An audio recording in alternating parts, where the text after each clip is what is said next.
kaming lawyers working here. Ako yung nasa loob na lawyer, nasa loob ng room. And then there's another lawyer outside of the room. So dalawa kami na nagtatrabaho. So yes. So alam namin na walang trabaho ang House of Representatives pag Friday. And then suddenly, kanina, yun na nga, sinabi niya kung anong nangyari dito na side. Tinawagan niya ako, sabi niya, you need to come because I need a lawyer. So pagdating ko dito, I told them I'm the lawyer. Pumasok ako. And then I read the order. And then while I was reading the first order, another order came in. And then, nakita ko doon sa order nila na parang by unanimous vote, parang ganyan. And then sa akin naman, parang paano kayo nag-meeting? Wala nga kayong trabaho pag Friday. Sobra kahayahay ninyo ng mga tao. Kaming lahat, sa Office of the Vice President, Monday to Friday ang mga trabaho namin. Sa ibang opisina, Monday to Friday. I'm not saying na bawal yan. But, alam mo yon, that is something that civil service should think about. May mga opisina ng gobyerno, 4 na araw lang pumapasok. Yung iba, 5 araw pumapasok.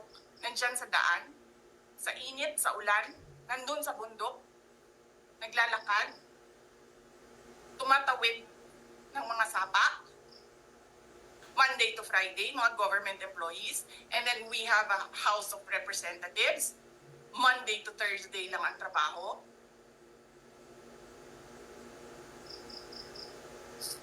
The civil service should rethink that. Ganyan. So anyway, wala sila. Wala silang trabaho. So hinahanap ko, where is this special doon sa order? Where is this special committee meeting that happened? Because they need the permission of the majority leader and the speaker. Kasi nga, wala trabaho eh. So kailangan nila ng permission. Wala nakalagay doon. So how is that a legal order? Tapos nakalagay pa sa second order nila, I violated security regulations when I visited. Before ako pumupunta dito, pinapaklear ko yung oras ko. 11 to 1, 4 to 5. Anong security violations ang violate ko dito sa loob? They allow other visitors to come in here. Pero ako, sinabihan ako kanina, hindi ka pwede bumisita dyan sa loob. Doon kayo sa visitor center. Ililipat namin. And then I said no. Sabi ko, sinabi ni Secretary Chua, through that lawyer, I think Attorney Agnes, I don't know if I remember the name correctly right now, na yes, she can visit subject to the guidelines of the detention center. And so anong ginawa ko mali? Basta na lang ba ganun? Sasabihin nyo, I violated security regulations? Ano yun? Wala naman ako 2 baril. Nung sinabi sa akin na hindi ako pwede pumasok, nag-antay ako. Alam mo, binibigyan ko pa ng esensya yan si taas ba yan? Kanina eh. Ngayon hindi na. Nagsinungaling pa siya. Na I refused daw to leave last night when I did not even know na pinapaalis ako. Ang sinabi lang sa akin, papatayin ang kuryente. Which I said, okay lang. Kasi may flashlight naman ako. Hindi ko naman kailangan ng kuryente. Tapos kanina, sa media, pinapalabas nila na I locked myself doon sa kwarto. Of course, nag-lock ako kasi natutulog na ako.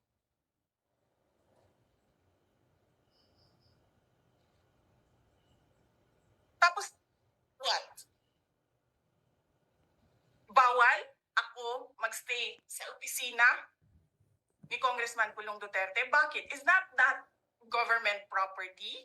I was allowed by the lawful occupant and possessor of that office to stay there, to assist a detainee who is inconsolable right now.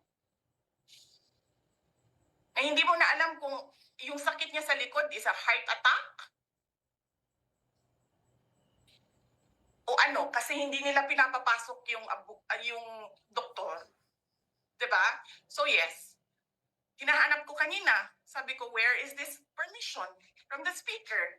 Na meron kayong committee hearing kanina in the dead of the night to give an order na i-commit doon sa correctional facility. And where is the rule that says kapag may violation sa detention facility ay ililipat sa correctional facility? Ano yun? You make rules as you go along? Ano yun? Di ba dapat sa demokrasya, there's a rule of law? And then they make rules as they go along? Kung ano lang, whatever pleases the speaker, get her out of the House of Representatives kasi hindi siya dapat nandiyan. Bakit? Pag may-ari niyo ba itong compound na ito? And then sasabihin pa nila sa akin na there is a threat to my life inside the batasang pambansa? Why is there a threat to my life? This is the most secured facility because nandito lahat ng mga spoiled brat sa ating bansa. Tapos, sasabihin pa nila, well, pabigat ka sa amin kasi kailangan namin dagdagan ang security mo. Bakit? Trabaho ba nila magbantay sa akin? Eh di ba trabaho ng DPSPG yun? May I just say? Binabawasan nila ng binabawasan araw-araw? Na as if this office is not the second highest office in this country? And only because umalis ako sa administration? Kailan ba nagsimula yung atake nila? Alalahanin nyo. Diba? After ako nag-resign sa DepEd? Kailan ba nagsimula yung pambabastos nila? Last year. After that meeting with the Makabayan Black and Martin Romualdez. They started destroying my name, pummeling me in the media with a multi-million PR campaign. Pinastos pa nila ako ng mga pagsisinungaling nila na kesyo taksil, kesyo korap, abusado. Putang ina ninyo!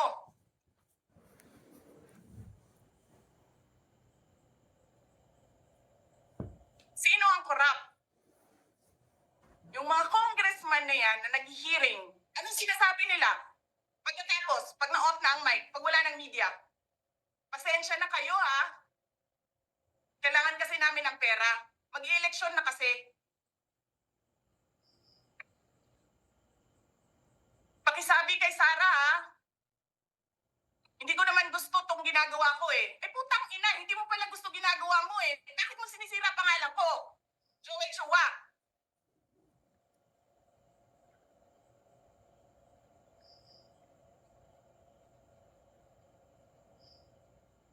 Ganyan. Ganyan ang bansa.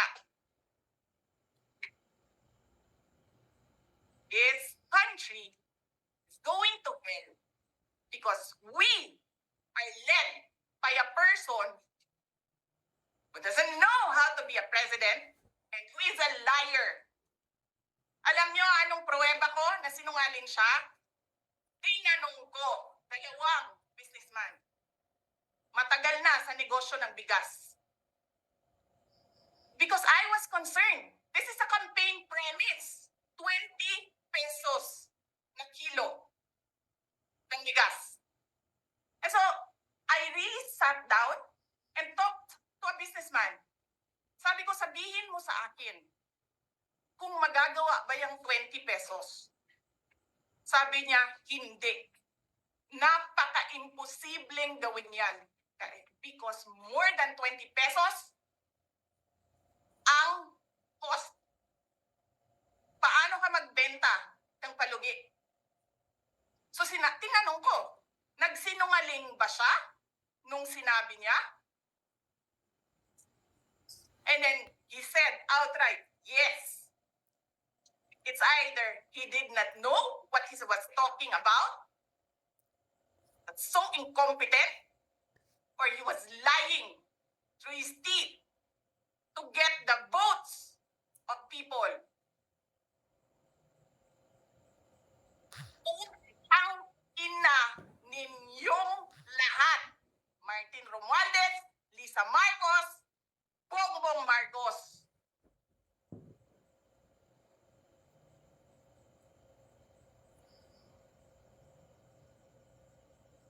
Ginigit-git nyo yung mga tao ko dyan sa envelope na yan. Lisa Marcos, naalala mo? Nagpadala ka sa akin ng video? Sinabihan mo ako saan kukunin ang pera. Pinakita mo ang muka ng tao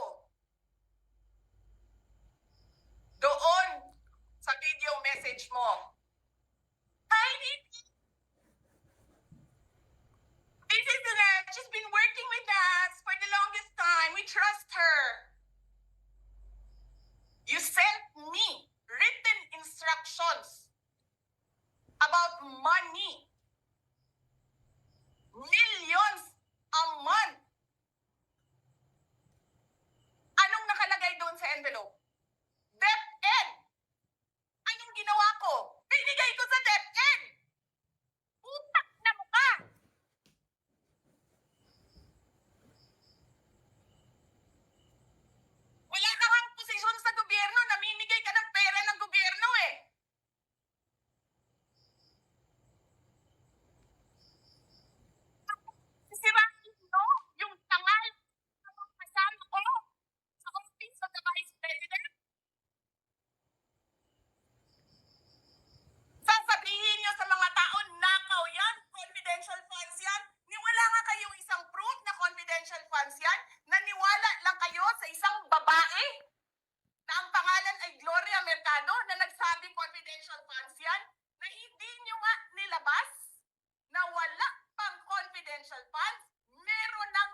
powers. Anong trabaho ng legislative branch? Gumawa ng batas. Anong ginagawa ni Martin Romualdez? Nagdidirect ng DSWD, namimigay ng ayuda,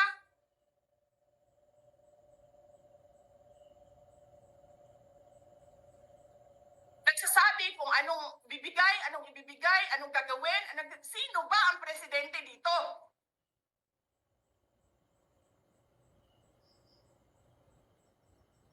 Alam nyo, alam namin, mali ang ginagawa ninyo.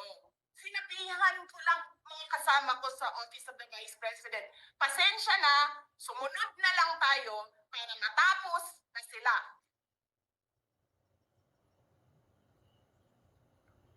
Tapos ganito ang gagawin ninyo? Alam namin, walang contemptuous doon sa ginawa ni Yusek Lopez. Wala. Lahat ng tanong, sinagot niya. Pumunta siya. Maayos siya kumausap. And then sasabihin ninyo sa amin, bakit kami susulat sa COA? Bakit hindi kami susulat sa COA? Hindi tapos ang appeal namin. Hindi tapos ang audit namin. Tapos buhag-hag na ninyo di tanan ang gisubmit namo sa COA.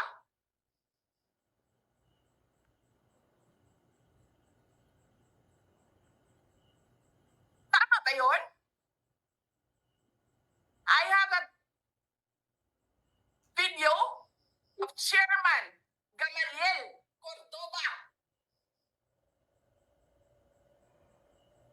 Sinasabi niya, mali ang ginawa niya. Tama ba yun? Ikaw ba ang auditor? Ikaw ang appeals? Wala pa kaming audit? Sasabihin mo na mali kami?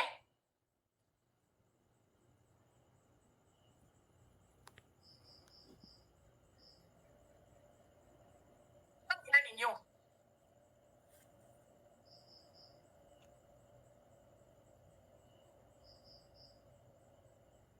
Hindi ba kayo nakakita ng kalaban katulad ko?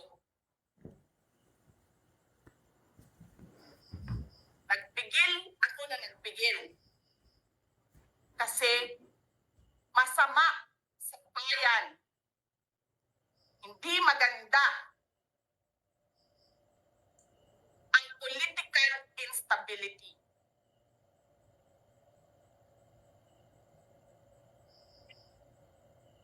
Pinabayaan ko kayo sirain ang pangalan ko. Kasi I have nothing to lose. Sinira niyo na siya. Wala na siyang ikakasira pa.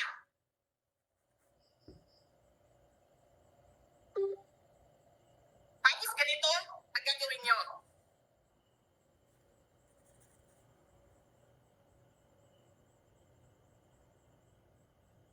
Hindi ko alam paano nakakatulog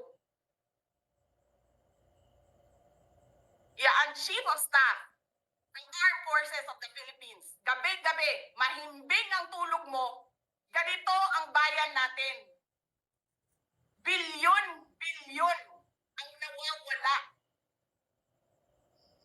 Tanungin nyo si Congressman Ungab, Chairman ng Ways and Means, Chairman ng Appropriations Committee. Tanungin nyo siya, paano nawawala ang pera?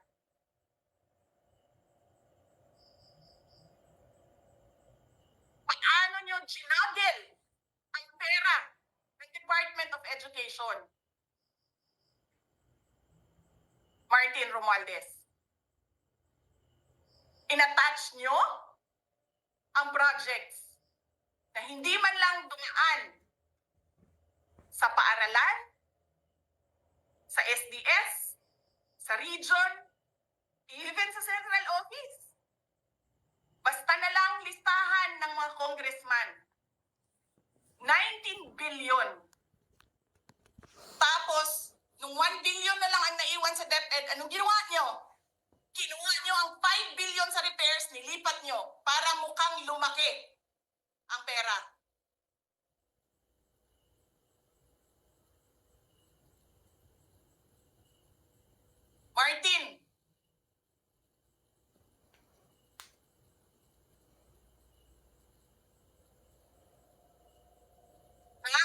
kampanya tayo. Nakasakay tayo sa eroplano. Magkatabi tayo. Nagre-reklamo ka, putang ina ka, walang pera. Kasi, ano sabi mo? Gium-um ni Lisa Marcos o ni BBM ang kwarta. Walang pera sa kampanya kasi hindi nagbibigay si BBM at si Lisa. Ginigipit nila. Kinukuha nila lahat ang pera. Reklamo ka ng reklamo sa akin. Ano sinabi ko sa'yo? Huwag ka mag-alala. Lahat ng gusto tumulong sa akin, ipapadala ko sa iyo. Kunin mo lahat. Nagreklamo ka kay Medi Poblador kasi tumatanggap ng pera. Ano sabi ko sa'yo? Kausapin mo si Medi, kunin mo lahat ng pera. Lahat ng makuha mo na gustong tumulong sa akin, kunin mo. Gastusin mo. Ano sabi ko sa'yo? Pasensya ka na. Wala ka ng pera. Ano sabi mo sa akin? Sabi mo sa akin, okay lang. Pag nanalo kayo, babawiin ko lahat yan. Hindi ko naman alam, ang buong akala ko, babawiin mo sa negosyo mo. Legitimate businessman ka naman eh. Mina, pagsira sa kalikasan, legitimate na pagsira sa kalikasan, negosyo mo. Media, negosyo mo. Ano pa bang mga negosyo ni Martin Romualdez? Sulat niyo yan lahat. Akala ko magninegosyo ka lang. Kasi businessman ka naman. Hindi ko naman alam, binubulsa mo. Ibubulsa mo, tatangkamin mo ang legal na pera at illegal na pera. Tanggap ka sa illegal, tanggap ka sa pogo. Pinaalis nyo lahat ng kompetisyon ninyo, naiwan ang pogo mo. Tanggap ka, pogo. May nagsasabi pa, tumatanggap ka sa smuggling, sa droga. Tapos kuha ka dito sa National Treasury. Akin ito, akin ito. Babawiin ko lahat.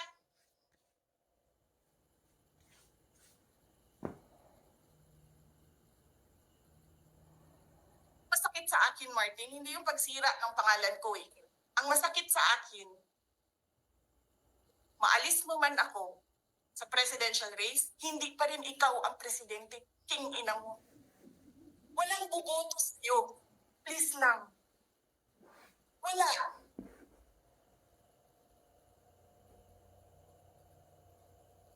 Hindi ka nga dumadaan ng contest eh. Kasi wala kang kalaban sa Tacloban. Kasi binibili mo, pinapakidnap mo, hinaharas mo ang mga kalaban mo. Hindi ka dumaan ng contest. Ang alam mo lang, kasi mayaman ka, bibiliin ko lahat ng tao ng pera. Eh, pobriman mong tanan, kwarta na may inyo. There is nothing in you except money. Yan lang. Martin, harapin mo yung katotohanan. Walang walang boboto sa'yo. Senador man, Vice President man, walang boboto sa'yo. Hindi ko nga alam kung mananalo ka pa ngayon sa Tacloban eh. Palamang hindi na. Sinong gusto sa lahat sa buong Pilipinas ang ibalik ka sa Kongreso? E di lahat ng tao pupunta yan doon sa Tacloban, mangangampanya yan sa kalaban mo. Kasi magnanakaw. Hindi ka dumadaan dumadaan sa audit.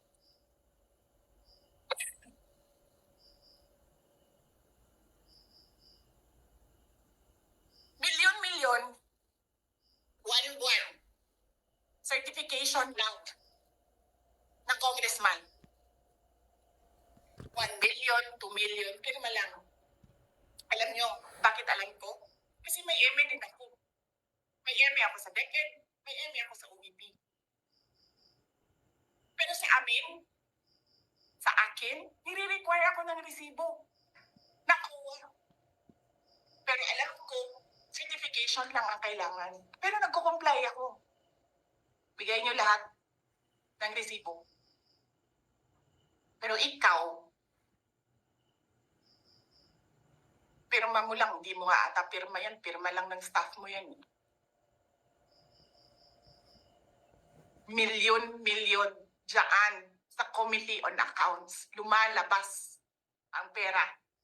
Pirma nyo lang. Walang nag-audit sa inyo. Sino ang nag-audit ng confidential funds ng Office of the President? Wala.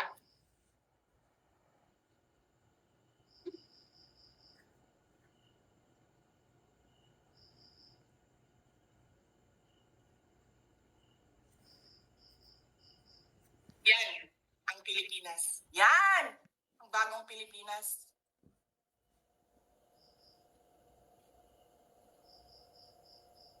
Kriminal ang speaker.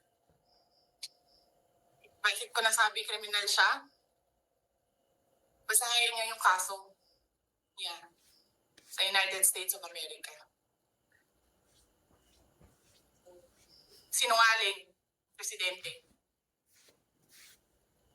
Double whammy pa. Hindi lang siya sinungaling. Hindi ba siya marunong maging presidente? Nagpresenta ka na magiging presidente ka. Tapos, hindi ka pala marunong.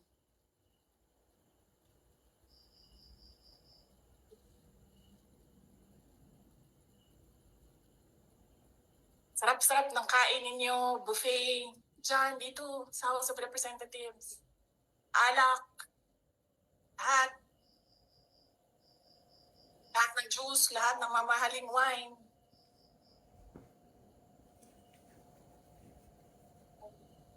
Pero yung taong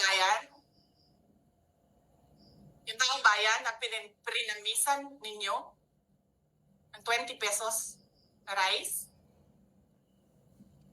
yung taong bayan na hindi ninyo pinupuntahan sa mga komunidad nila, anong sabi nila? Asin lang okay na mi, anad naman mi anak. Ganyan ang bayan natin. Okay na lang kami sa asin. Saan ka nakahanap ng bayan na ang tao, because of their hopelessness, because there is no functioning government, umukay na lang sa asin.